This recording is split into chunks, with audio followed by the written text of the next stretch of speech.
Pronounce பண்ணியிருக்காங்க judgement.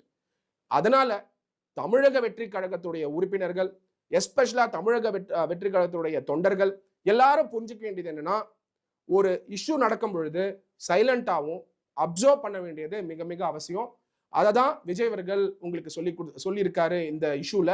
கண்டிப்பா வரக்கூடிய நாட்கள்ல விஜய் அவர்கள் கரூர் போயிட்டு அங்க இருக்கக்கூடிய பாதிக்கப்பட்ட மக்களை சந்திப்பாரு.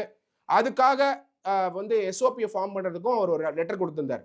அதுவும் பாத்தீங்கன்னா டிஎம்கே சார்ந்து இருக்கக்கூடிய ஊடகங்கள் என்ன பண்ண ஆரம்பிச்சாங்கன்னா, இந்தந்த கண்டிஷன்ஸோட கேட்கிறாரு.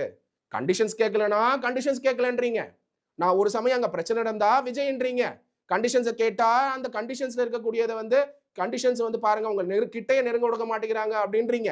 எல்லாத்தையும் பொலிட்டிக்கல் பண்ணா எப்படிங்க? ஒரு ஒரு ஒரு தார்மீக அடிப்படையில் பாத்தீங்கன்னா விஜய் அவர்கள் ஏன் ரெப்ரசன்டேஷன் டிஜிபி கிட்ட கொடுத்தாருன்னா, எஸ்பி கிட்ட கொடுத்தா டிஜிபி கிட்ட போகுமான்னு தெரியாது.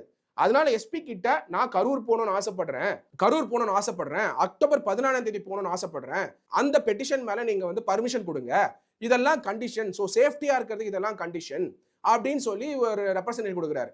அந்த ரெப்ரசன்டேஷனை டிஜிபி என்ன சொல்றாருன்னா, எஸ்பி கரூர் கிட்ட போய் கேளுங்க அப்படின்னு சொல்றாரு. ஏன்னா delegated authority as per the constitution of India.